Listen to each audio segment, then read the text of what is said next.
Hey, hello, hello. How's everybody doing today? I hope your day is going great. And for some of you, depending on where you are, depends on what time it is. I'm right here in Nashville, Tennessee, and excited about having this well conversation today. I want to encourage you to go ahead and share this feed and text somebody real quick, call somebody real quick, tell them, listen, you got to get on this call, especially for those of you that have been like, oh, you know what? I've really been thinking about investing. I've really been thinking about getting in real estate, or maybe you've gotten in real estate, right? And stop for whatever reason. You just didn't keep going. Maybe you had a bad experience. Maybe you heard about somebody else's bad experience.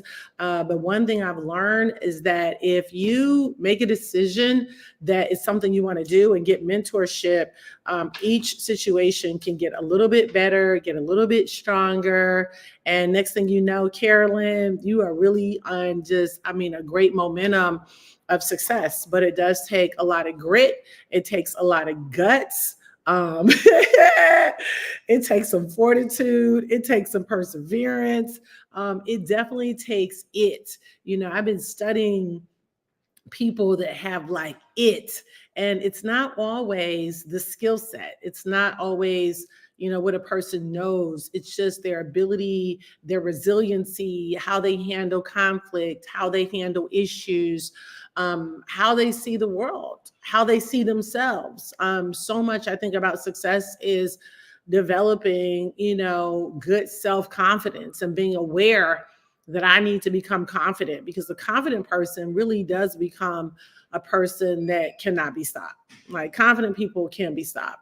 Probably one of the biggest things, Sheila, is people not succeeding in any area of life is just that they didn't believe they could. Because the reality is everybody can. Everybody, Tabitha, can, that wants to. You know what I'm saying? Like, if you make up in your mind, like, this is what I want. And I've just learned, like, you got to ask yourself some of those questions, like, what is it that I really want, right? Hey, Kim, I see you, girl. I'm about to bring you on. But you got to ask yourself that question, like, what is it that I really want? Not not what my children want, not what my spouse, my family. Thank God for that. And not to say that you don't want to know what they want, but I think it's important for you to ask yourself, what is it that I really want? Because if I don't live life in full throttle to my full potential, there's nobody else I can blame. There's nobody else I can blame. I can't blame the president. I can't blame my parents. I can't blame my uncles, my aunts, my friends. There's nobody else to blame. And so much of you becoming successful, literally in any area. I mean, we're going to be talking about real estate and just investing, the art of investing, period, today. But in order for you to become successful in anything, you got to believe that you deserve it. And then you got to recognize you want it. And I think a lot of people live life downplaying what they really want. You know what I'm saying? They kind of downplay it, like, well, I don't know. I don't really need that. Or I don't really. No, what is it that you really want? I didn't ask you what you need. What do you want? That is a very, very important question. What is it that you really want? Ask yourself that question. Where do I want to live? How do I want to live? What do I want to wear? What do I want to drive? What do I want to eat? What what kind of relationships do I want to be in? What do I want my family to be like? What do I want my bank accounts to look like? What do I want to be able to do for my community? What do I want to do for a particular school or university? I'm excited about giving to large amounts to HBCUs. Well, start where you are, right? I want to give large amounts to churches. Start where you are. I want to build a community center in the inner city. Okay, great. Volunteer at the current community center. So my point is that everything has a start, Lori. Everything has a start. And so you have to just kind of commit to that. And so I'm excited. I asked my good friend and mentor to jump on here. I attracted her to me because I was already reading all her books and all of that. And we met in Vegas. I don't know, it's been quite a few years ago now. And I was like, child, I need them digits, girl. And we have been in touch ever since. I'm going to bring to the stage none other than the infamous, the baddie herself, Miss Rich Dad Poor Dad, Kim Kiyosaki. Hi, Kim. Well, how are you? How are you? I'm great, girl. I'm great. Thanks so much for jumping on here today. You know, it's always just a blessing to catch up with you and dive right into it. Your heart is big for people, I think, at large, and definitely for women. You've written a few books, and they're all like game changers, I want to go back a little bit to kind of where this all kind of first started. Like, did you know when you were like a little girl that you always wanted a big life, or was wealth always important to you as a little girl, or is that something that came over time? That's a great question, Jill, and thanks for having me on. It's always fun with you. Our energy is so good together. What I did know, I didn't know anything about money, and I didn't think about wealth. I did not come from a wealthy family.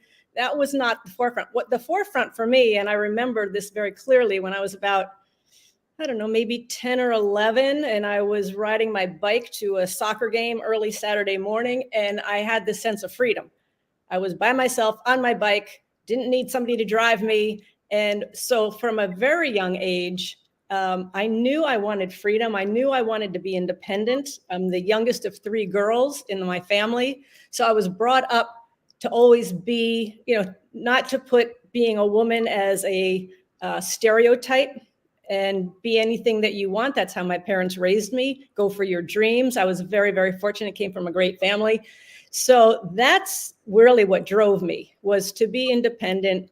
And the financial piece became a part of that later, because I don't believe anybody can be truly free unless you're also financially free, because finances controls us every day. So it all kind of meshed together, came together, and it's all under the umbrella of being free. That is so good. I love what you said.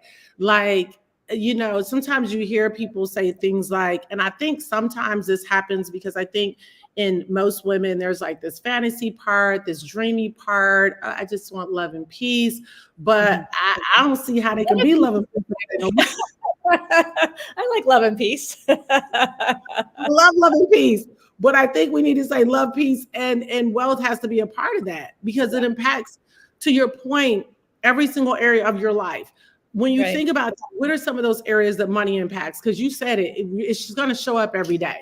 Well, look at health, wealth, and happiness. It affects our health. It affects our level of health care that we can get. I mean, how many times I go to naturopaths, I go to preventative doctors and practitioners. So they don't often take insurance. And so if I want the best health, I better be able to pay for the best health care possible, not depend upon what the insurance companies are telling me I can and cannot do. So it affects your health. It affects your level of happiness. If you're struggling day to day to pay the bills and stressed out about it, that has a major impact on your happiness and your health. I remember, Jewel, the day I realized that we were financially free. And you know the story. It wasn't like we had millions of dollars in the bank, anything like that. We just had more money coming in every month from our investments, mostly real estate, than was going out in living expenses.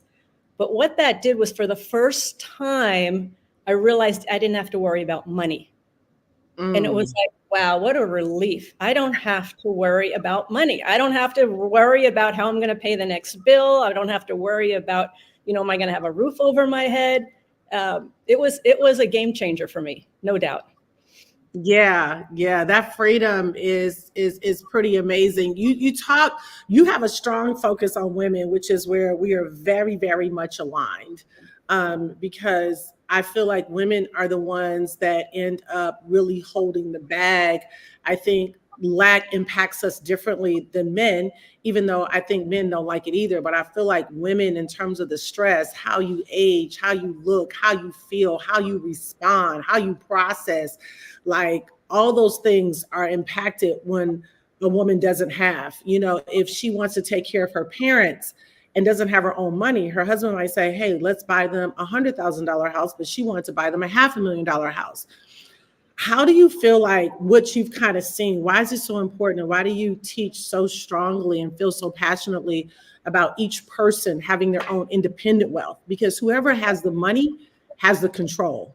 Correct. That's exactly it. That's exactly it.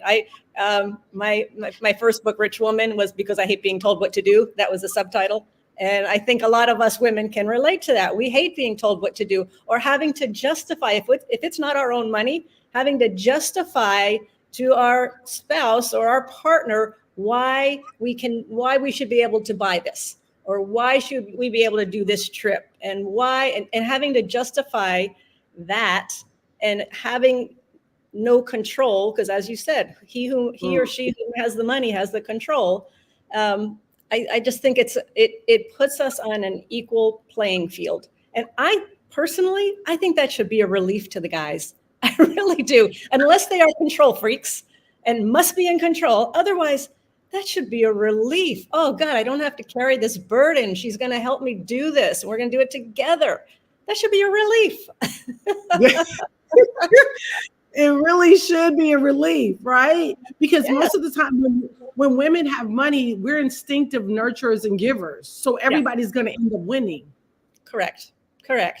And I think too, the game has changed quite a bit. And unfortunately, given what's happening today with the job situation, inflation, the economy, everything that's happening, it's bringing more stress to the families, a lot more stress to the families. The statistics are not pretty in terms of what's happening, in terms of what families can afford these days. And when you go to the store and you're seeing prices go up, and maybe he or she just lost a job, this is why I think our work, your work and my work, is so important, because we're teaching people to take charge of their financial lives, not depend upon a job, not depend upon a boss, to really take charge of their financial life. So when these things happen, they're okay. When COVID hit, we had so many people contact us at Rich Dad and say, thank you for your teachings, because we put them into practice, which is the number one thing you have to do. You've got to put it into practice. Just reading a book's not going to do it. But we've put it into practice, and because of this, we're okay. We're going to be okay through whatever comes after COVID. So that was, I think that's the beauty of our work, Jewel, that you and I do. Yeah, for sure. It's crazy because you're seeing every 5 years, my children are on, hi babies. Every 5 years, you're seeing like inflation is a real thing. Yes, it is. And I feel like the gap is definitely getting wider. Yes. You are either going to be rich or you're going to be poor. I think a superpower is to get a good mentor and really latch on and really pay attention and really ask questions and start running the play. Because I think sometimes, Kim, people are looking for like that perfect time. Okay, as soon as, the children graduate, as soon as I get my taxes back. Like, I don't think there's ever really a perfect time to start. And I think you have to kind of dismiss and own, I'm going to feel scared. This is a risk. It's something new. But if I keep letting fear stop me, I'm never going to grow. At some point, you have to say, I deserve it. I'm worth it. This is a risk, but this is a risk I can't afford not to take, because if I don't take it, if a doggone sure, no, I'm going to be exactly where I'm at right now. Correct. And that's what we've done. And that's what the people around me, I have a lot of great advisors, mentors. If there's ever a shortcut to success, it's getting a good mentor and learning from that mentor, because they have been where you want to go. They've been in your shoes. They've made the mistakes. They've taken the hard knocks, and they can help you through that much quicker than you can do it yourself. Starting out, I did not have a mentor. I had Robert taught me a little bit about what his rich dad taught him. And then he's like, okay, go do it. I'm like, I don't know what to do. But to your point, it's going to be uncomfortable, especially when you're starting out. It's going to be uncomfortable because, yes, you're going into the unknown. But you and I, Jewel, have been uncomfortable many more times than most people. We've had our back up against the wall more times than most people. And you've got to, at some point, know that that uncomfortableness and going into that unknown and not knowing whether you're going to succeed or not is actually the best place you can be. And it's scary, yes, and it is you don't want to go there. You don't want to do it, but you know that if you don't do it, to your point, you're just going to stay where you are and you're going to go nowhere. So like, for example, right now, I'm making some transitions in my work, in my business. And what I'm doing is people are inviting me like this, like talks like this and presentations. They're inviting me to places and let's do this. I'm just saying yes to everything right now. Even though some of the things I'm like, I really don't want to do that. I really don't, but I'm going to say yes because you just don't know if there's going to be an opportunity out of it or not. So I'm like, okay, I'll say yes to this, yes to this. You know, I do have some boundaries. I must say, I do have some boundaries, but basically, I'm just saying, okay, let's try that. Let's try that. Yeah. I absolutely love that. It's so crazy, girl, because I taught, like, you need to be in a season of yes. Yeah. Like you need to just, yes, I'm going to that conference, especially if it's in my area. Yes, I'm going to that meeting. Yes. I mean, Kim can call me from pretty much anything. She get a yes, like period. Just because I already know where her core values are. I know what she wants. I know she knows where she's going. And if she doesn't know all the details, she's going to figure it out. And sometimes we tell ourselves no because we're waiting. You said something that I want to hit. You said, I'm in a lot of transition. I think most people that are on here right now are in a lot of transition. I think we're probably always going to be in a lot of transition. I don't think anything is staying the same. Everything is changing. Will you talk about how often have you seen yourself have to pivot and transition? And I'm sure it's been scary at times, but you just kept doing it. Talk a little bit about that. Yes. So yeah, I've been through a lot of transitions lately. Let's see, there was a separation, then there's the divorce. Then there's changes in the business. When I took over the business 6 years ago, and this, I want to just make this point because you brought something up, Jewel. You said you don't always have the answers. You don't always have the answers. You don't know how you're going to do it, but that's the beauty of it. And that's one of the keys, I think, to success is, and this is what I did when I took back the company. We had to let half the people go. We let partners go. We just got back to our basic core mission of elevating the financial well-being of humanity. And I remember the day we did it, I'll never forget it. And I'm sitting, we've let everybody go in one day. I brought the team together. There was only 10 of us. And I'm like, okay, here's what I know. Here's what I know. We're getting back to our mission. We're getting back to Rich Dad Poor Dad. We're getting back to our cash flow board game. That's the focus. That's what we're going to do. How we're going to do it, I have no idea. And the 10 people were like, what? What? I'm like, I don't know how we're going to do it, but I know that's what needs to be done. I know that's what needs to be done. And so for a lot of people, they want to know how to do it. They want the answer, but the secret sauce is set the goal, set the intention, then move towards that goal, but let the outcome rest with the universe. Let the outcome rest with God. You'll get taps, right, left, do this. You go where the energy is. And when there's no energy in something, let it go and go where there's energy. So for example, right now, I'm spending a lot of time in South Carolina. My business is in Phoenix. I'm making some transitions there. I don't know how that's going to end up. I just know that there's a goal and I'm moving towards it, and we'll see how it all unfolds. But I'm spending a lot more time here in South Carolina because there's a lot of energy here for me. I have a lot of things happening here. Phoenix, not so much. So I'm like, I'm just going to go where the energy is. And it's true of business. It's true of investing. It's true of your personal life. You know, you go to, you've been there, Julie. You go to a town and it's like dead. I don't necessarily want to think I want to invest here because not only is the energy dead, there's no jobs here. There's no renters here because they can't pay the rent because there's no jobs here. So it's a lot of the transition is a lot of trust and a lot of kind of the unknown and the unseen, if that makes sense. Completely. Okay. So this is where we're a lot alike. I Yeah. trust a lot in my instinct. Yes. Logically, I don't always have the answers. People have asked me like, oh, are you going to invest outside of Detroit? I live in Murfreesboro, Tennessee, right outside of Nashville, but most of my real estate investing is in Detroit. There's tons of synergy there. It's tons of opportunity. It's lots of economic revitalization. I've got relationships with the title companies, the contractors. The math is mathing. The deals are dealing, and it's working.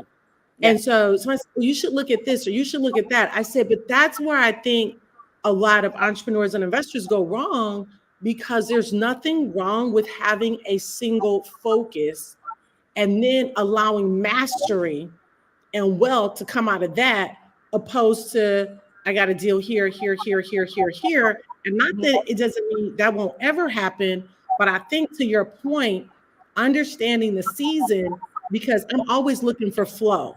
Where is there just a flow? Where does it just seem to just come real easy? The people, the resources, the everything, it just falls into place. And that's where you want to drill down, opposed to trying to go too wide. Sometimes you really need to stay narrow. Yeah. Yeah. I totally agree with that. And in terms of, there was just a point I wanted to make to that. So you know your market, you feel really comfortable there now. I mean, I'm using comfortable in a good sense of the word. But also, you're also open and you're allowing other opportunities to come. They may come from someplace else, but it's because you're out in action and you're making things happen and you're moving that energy will come to you.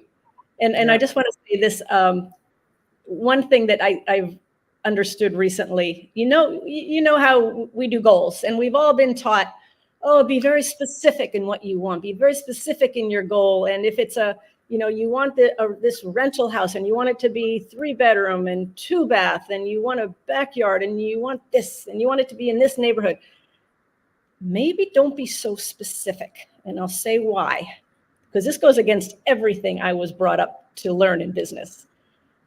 You set the goal, but the goal is a little more vague, because by being so specific, we might be limiting what's going to come to us. So if you say you want a 3-bedroom, 2-bath house, but there's actually a better opportunity in a 4-bedroom, 2-bath house, you might just miss that opportunity because you've been so specific. So in business and in investing, it's like, here's what I want. Like, for example, when Robert and I started out investing, we had a goal, and the goal wasn't very specific. It was, we were going to buy 2 properties a year in 10 years. And the end of 10 years, we'd have 20 properties. That was the goal. That's what we said. We didn't say it had to be single family. We didn't say it had to be duplexes. We didn't say what kind of properties. We didn't say where the properties were. But once we were in motion and we were moving towards that goal, and again, we did set the intent goal, move towards it, but leave the outcome to universe. But you got to still say, don't sit back. Do not wait and think, oh, universe is going to provide. No, you got to stay in motion, in action. But because of that, instead of taking 10 years to get those 20 properties, we did it in 18 months. But that was yes, goal. Okay, you did how many properties in how many months? We did 20 properties in 18 months. Now, they were single family, because I was thinking single family. That's when I set the goal. It sounded like single family. Well, then I discovered a duplex. Then I discovered a 6-plex. Then I discovered an 18-unit apartment building. But that's not where I was when I set the intention. Sometimes don't be too specific, because you could be limiting some fantastic opportunities, better opportunities than you ever imagined when you set the goal. You have to stay, that's so good, Kim. You have to stay very childlike. Yes. And very open. And I like to say, keep making room. Keep making room for growth. Keep making room for change. Keep making room to be challenged. Keep making room to be uncomfortable. Yes. Now, I want to pivot here a little bit. If because there is no perfect deal. Correct. Correct. It can be a very good deal, but to think that from beginning to end, that there are no snags that are going to come up, no pivots, I didn't know. I didn't know the plumbing. The inspector said the plumbing was only going to cost this. Now I'm finding out the plumbing is going to cost that. Oh, the electrician didn't peg that. We didn't know till we knocked down the wall. I mean, you really have to, I told myself, a little while ago, because I had felt myself getting into this rhythm where I was frustrated every day. And I was like, whoa, chick, chill. Hey, what are you doing? To think about everything that's happening right. Get grateful for everything that's happening right.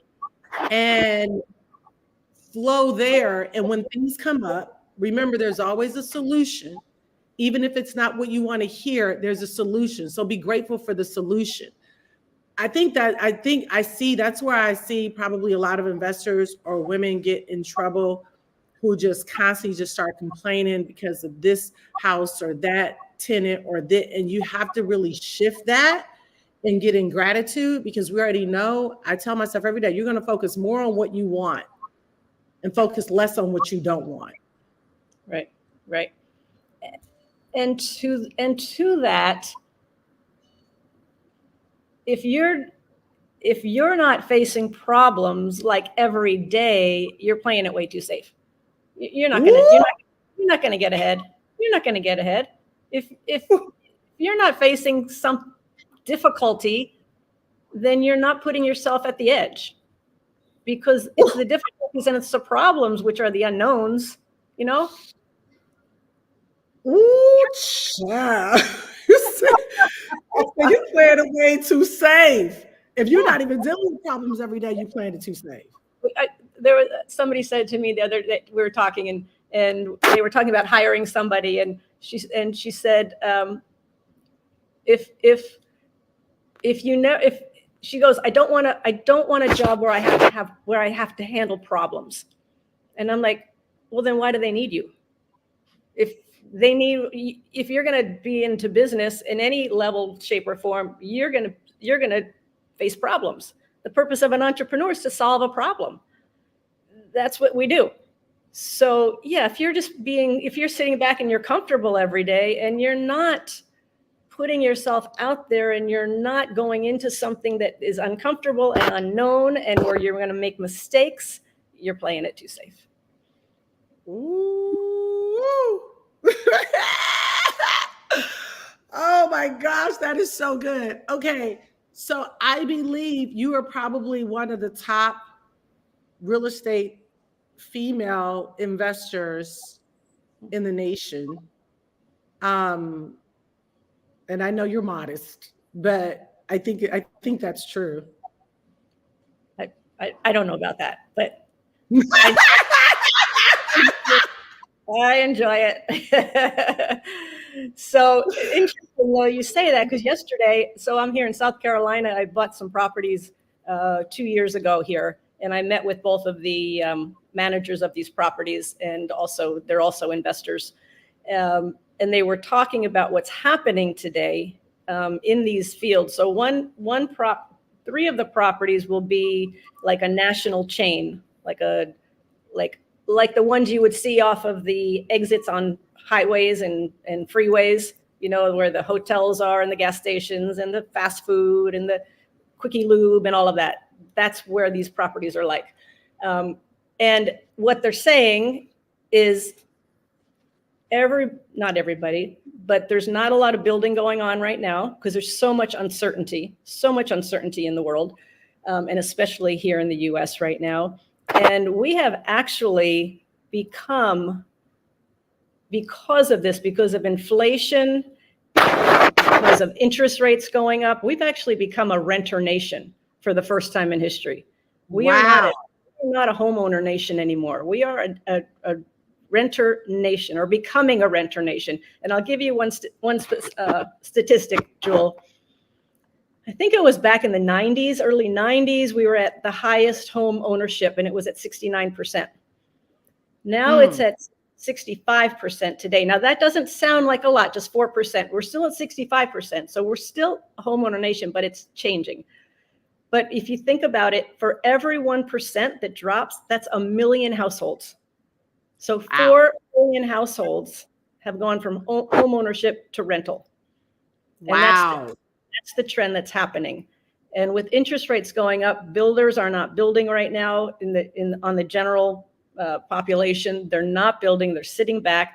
We have a huge shortage of apartments right now, huge shortage in the US. I heard something about we need 3.7 million apartments up to 2032 or 2035 to meet the demand, because the gap between what it costs to own and what it costs to rent, that's a really key indicator of whether it's a place to invest or not. So for example, if the cost to own is less than the cost to rent, then it's not a good place to invest for renting. But what's happening is the cost to rent, if the cost to rent is less and the cost to own is more, and that gap is wide, the wider the gap, the more opportunity you'll have in the rental world. But what's happening right now, the cost to rent is just skyrocketing in many cases because the demand is so strong. Strong. Okay. So back to this point, the wealth gap is getting wider. Yes. I think for sure. I mean, I looked at homeowners insurance just across the board this year, had a big hike. Property taxes in some places hiked. Yep. People that own expenses overall to keep up a house or an apartment have gone up dramatically. Yeah. Utilities, water, everything has gone up. Supplies, maintenance, all of that. Yeah. Real estate is more long game for sure. Yes. But I feel like, and I don't know, this might be kind of a real strong statement, but I feel like the people that own, that are the landlords, that become landlords in the next couple years, the wealth that they accumulate versus the ones that don't own property, I think is going to be huge because people are going to always need a place to stay. So your business might be in Netflix season, or your business might be in Blockbuster season. Doesn't matter. But if you're an investor, along with being an entrepreneur, I think it's very, very important in order to really have long-term wealth that can be passed down through the generations. You're really going to have to get into not just own your own home, which I need you to do that yesterday too. You know what I mean? I need you to do that yesterday. But you really need to be thinking, I need to become an investor and I need to be aggressive. I love that you said you all bought 18 doors within, was it 18 or 20 doors within 18 months? That was probably a nice setup for the real estate empire that you've been able to build today. How important is it for people to become investors and to become landlords, would you say? Oh, I still think real estate's the number one asset to own. I do. As you said, they need a roof over their head. We're actually looking at possibly building a small apartment building in this one town not far from where I am in South Carolina, because there is no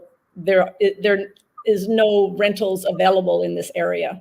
So I think it's just as important. There's going to be a lot of opportunity. There's a lot of changes that have happened with interest rates up, with expenses up, inflation, all of that. It's changing the playing field, but that doesn't mean there's not opportunity.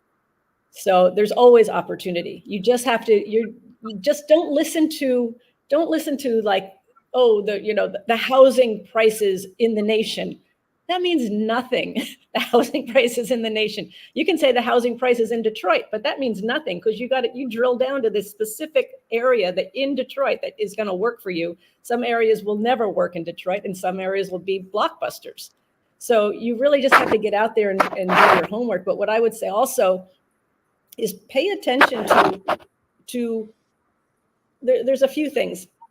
population growth and where people are moving to and where people are moving from has changed dramatically over the last few years.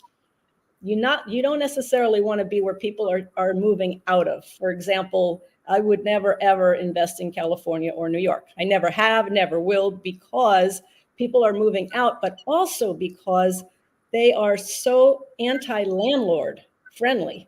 It is a pro-renter state.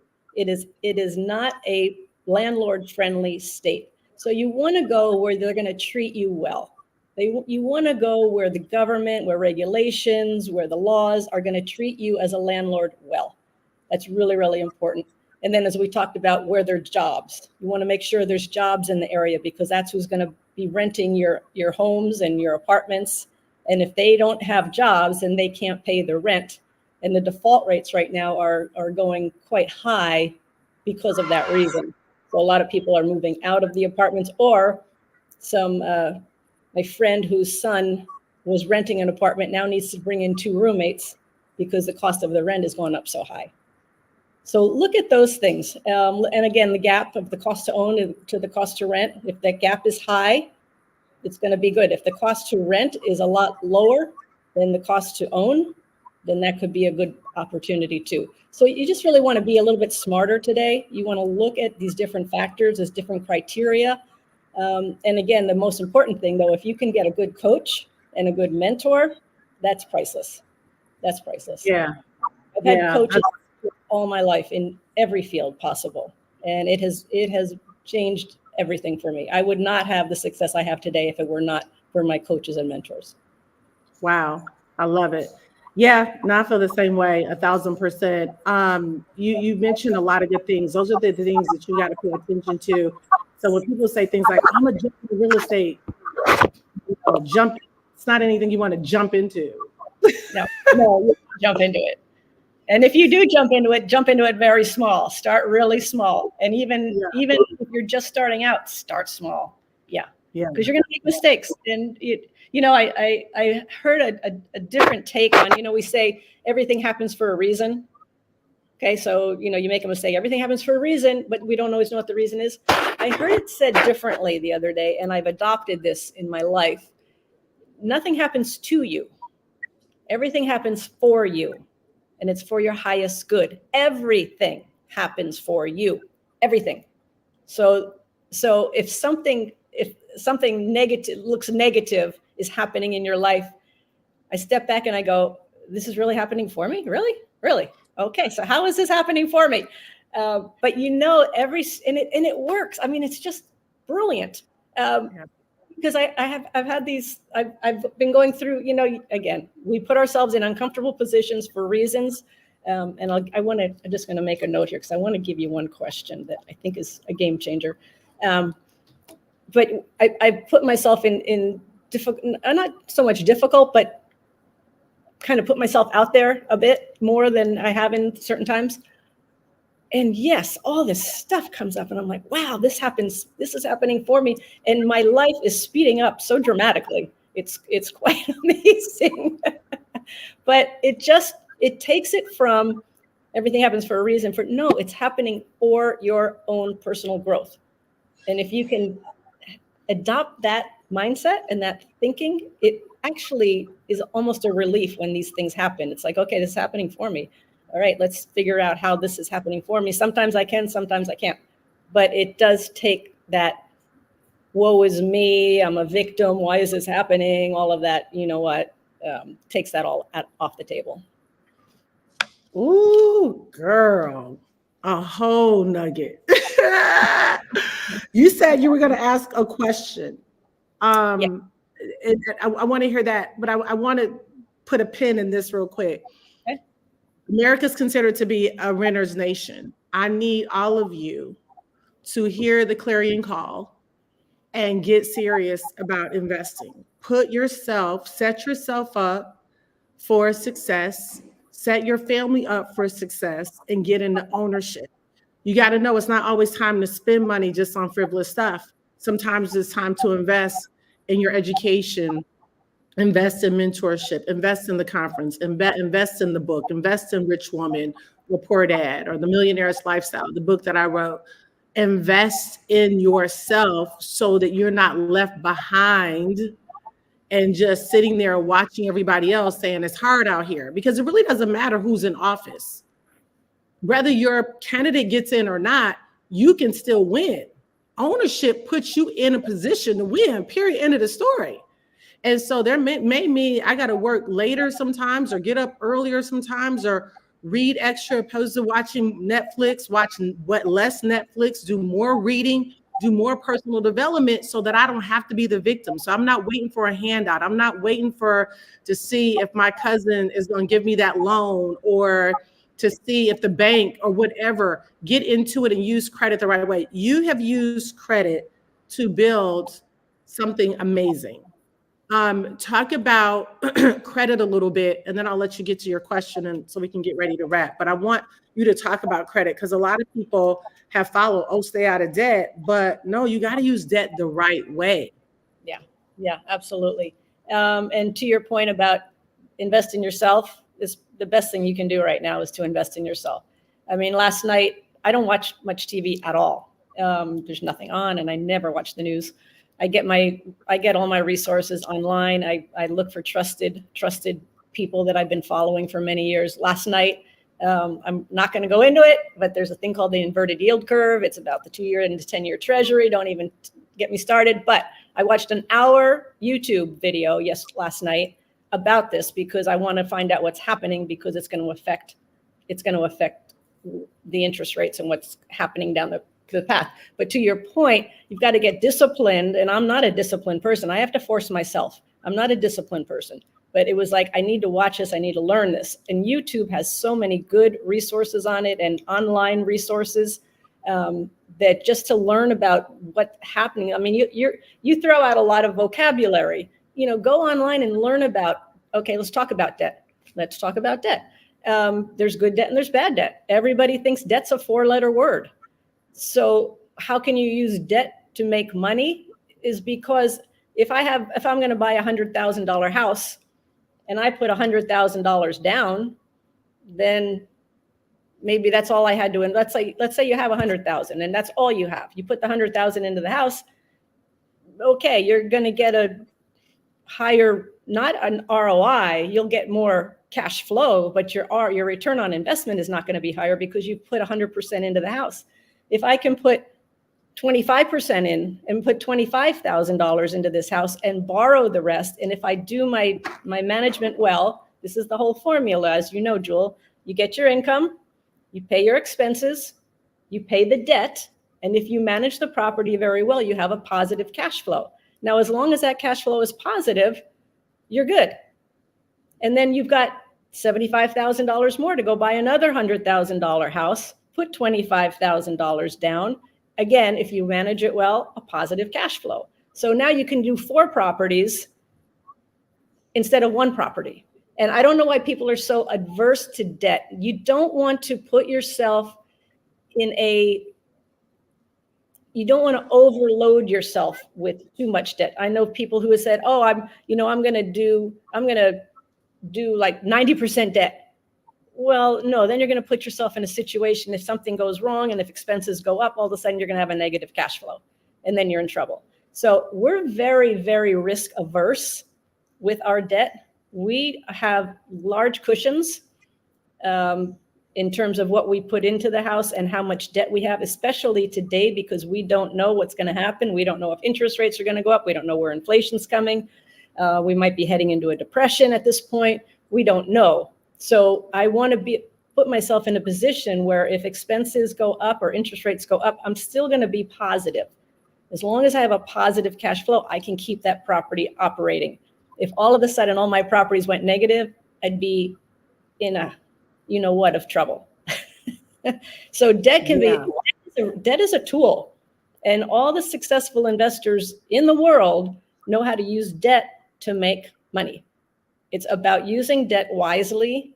And the problem is we've been ingrained and taught since we were little kids to stay out of debt, get out of debt. But that's bad debt. Bad debt is your credit card debt. Bad debt is your personal home, your personal car, because it's bad debt because you have to pay that money out of your own pocket. But if you do it, if you learn and understand how to use debt for properties, you're gonna accumulate debt, and that debt is going to be paid for by your tenants. And at the end of the day, if you do it well, you'll have a nice positive cash flow. So that's good debt. Good debt is debt that makes you wealthy. Good debt is debt that brings you cash flow. And you just have to make that distinction, because people only see a debt because they're not investors. Because all they do is they use debt to buy their personal home. They use debt to buy their boat. They use debt to go on vacation. That's all they know. So that's why in their head, they've never seen what good debt really is. That's so good. So your goal, it's, for your own and Rich Dad, was not necessarily to pay off those multifamilies. No. We're not. We would not pay off. We don't pay off properties, except unless it's a personal property. I might pay that off. And especially when money was so cheap, when it was 2.5%, 3%, that was pretty much free money. So even then, that was not that. I didn't even really consider that bad debt on a personal house. But today, as interest rates go up, and we don't know which way they're going to go. But yeah, I don't. As long as and to your point, today, if anybody has property that is not fixed, their debt is not fixed, their interest rate is not fixed, it's a floating, like an ARM, adjustable rate mortgage, be careful. You should have fixed it a long time ago. I'm just going to say, because the only properties we've had issues with, and we only have, I don't know, maybe 3 that were on ARMs, and they're giving us trouble today. So, and one thing in the U.S. that you can do, and other countries not as easily, is you can fix your debt for 30 years. So if you've got I have a lot of debt that's at 3%, because we fixed it back then. We fixed it when you buy, you should probably fix it. Because one last thing I'm going to say, and then I'll stop rambling. But today, if you were to buy a house, and I don't know what your interest rate would be, 7-8%, say, buy it, and then if interest rates come down, refinance it. Yeah, right. Period. So you get a lower note, right? That's really the whole thing, is looking to see when the rates drop, but don't not invest because you're waiting for rates to drop, because that's just might not even end up happening, depending on what happens. My first property, I think it was at 11% mortgage, and it cash flowed. Yeah, it's doable. It's doable. I mean, people think we got so comfortable with these, 3% interest rates. We thought that was normal. That's not normal. I mean, back in the 80s, I remember, I think it was in the 80s, my parents had a CD at 18% interest. So your mortgages were at 18%. And I remember the day the bank called and said, we're not going to honor your CD. All of a sudden it was like, wait a minute, we have a 5-year CD at 18% and you're telling me you're not going to pay it. That's correct. That's what we're telling you. So yeah, that was back in the 80s. I don't know how they did that, but so to the point I want to make is the interest rates, we just got too accustomed to very, very low interest rates. There's always deals to be done. There's real estate being bought and sold every day. Not as at the rate it was, but it is being bought and sold every day. And if just know that interest rate is something that you just have to take into account. And if you can make the property cash flow at that interest rate, then if interest rates come down, you get more cash flow if you can refinance. And if they don't come down, make sure you fix it. Make sure you fix that debt. Yeah. Do you like the stock market? No. Nope, not in it. I never took the time to learn it. I have a dear friend, Andy Tanner, who teaches how to get cash flow from the stock market. He's brilliant at it, but it's his life. He lives, breathes every single minute of the day. I just never was interested in it. Never was. Yeah. I like a lot of fluctuation. Go ahead. I like assets that are tangible, that I can feel and touch. Still investing in gold and silver, but timber property a couple of years ago. I like tangible, real assets. The stock market, I don't know enough about it, and it also seems so manipulated. I'm like, not my thing. Yeah, for sure. All right. What was the question you were going to ask us, girl? Oh, okay. So here's the question. Yeah. Here's the question. If there was Okay. if there was one thing in your life that if you changed, if there was one thing in your life that you did, what would be the one thing in your life that if you did would have the greatest positive impact on your life? What is the one thing that if you did would have the greatest positive impact on your life? And this piggybacks, Jewel, to the point of being uncomfortable. Because a lot of us, we don't all know, but some of us know what that is, but it might be uncomfortable to venture into it. You know, for me, I've taken a lot of leaps of faith. I've done a lot of things, but I knew, and you know inside if it's true or not. And this is not like, oh, maybe this is it, maybe not. You know if it's true or not. The leaps of faith I've taken are because I knew that's what I had to do. When I took the company, I didn't know how to do it, but I knew that's what we had to do. So that was one thing. If I did that, that would have the greatest positive impact. For some people, it might be a health issue. It might be a money issue. It might be a business issue. It might be a family issue. But there's one thing, there's probably a lot of things, but think of one thing that if you did would have the greatest positive impact in your life. And what's going to come up is, I don't want to do it because that's uncomfortable and that's scary and I'm afraid. So that's probably the thing. That's probably the thing you should do. It's probably the very thing that you should do, because the thing about the instinct, and we're going to get ready to wrap, but I want to say this.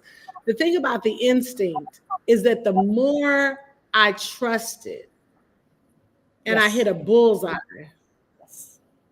the stronger it becomes when I know this is mine.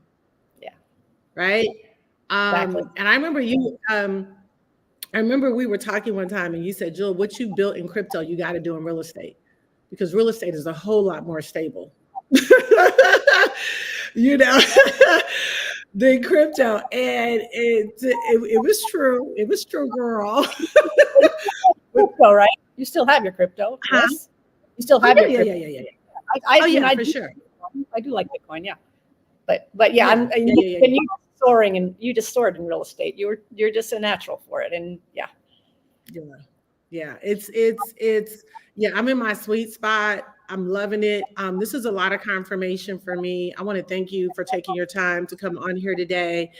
I'm going to be in touch because, we're going to keep playing with each other. We got to play, and we got to play with a lot of you guys that are watching today. And I just want to say thanks so much, really, for taking the time to do it. And we'll come up with what we can do before the end of the year. Kim, last thing as we get ready to wrap, what would you say to any investor that maybe started but feel like they had a oopsies? Oops, I didn't make as much money on that deal as I thought. Or oops, I had a contractor that stole from me. Or oops, whatever the oopsie was, what would you say to them? Because a lot of people started, but then they stopped because they got gunshot, because they ran into something that, like you said, you need to anticipate problems. If you're not dealing with enough problems, like you said, it means you're not taking enough risk. That was strong. What would you say to them?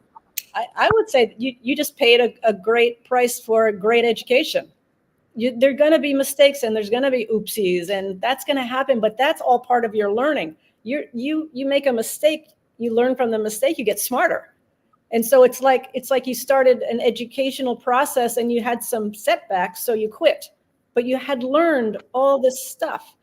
You've learned about how to handle a contractor. You learn about when my first tenant moved out because I raised the rent too high. I learned a hard lesson. But I learned it so I didn't have to repeat the lesson. That's just part of education. That's what makes you better. Don't be afraid of mistakes, and don't be afraid of the oops that happens in your life. That's going to happen. But mistakes are the way we are designed to learn. That's how we learn. There was a story, and I won't go into the whole story, but basically and I forget which boss it was, maybe IBM or something. This employee was working, made a major mistake. And he went to the boss, and the boss said, okay, here's what I want you to do on this project. Now we're going to start this project, da, da, da, da. And the employee looks at him and goes, aren't you going to fire me? He goes, fire you? I just spent $500,000 educating you. That mistake was a $500,000 mistake, and you are now smarter because of it. I would be stupid to fire you.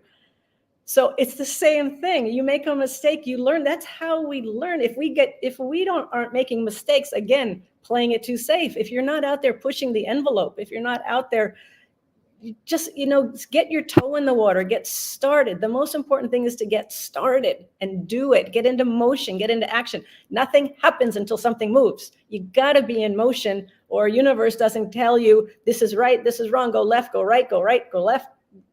There's nothing's going to happen because you're not in motion. You have to stay in motion. You've got to be going towards a goal or an intention, moving towards it. And that's when the magic happens. Ooh, Chad, I love you, girl. Always so good. Always so informative. You guys share the feed. I know. We always have so much fun together.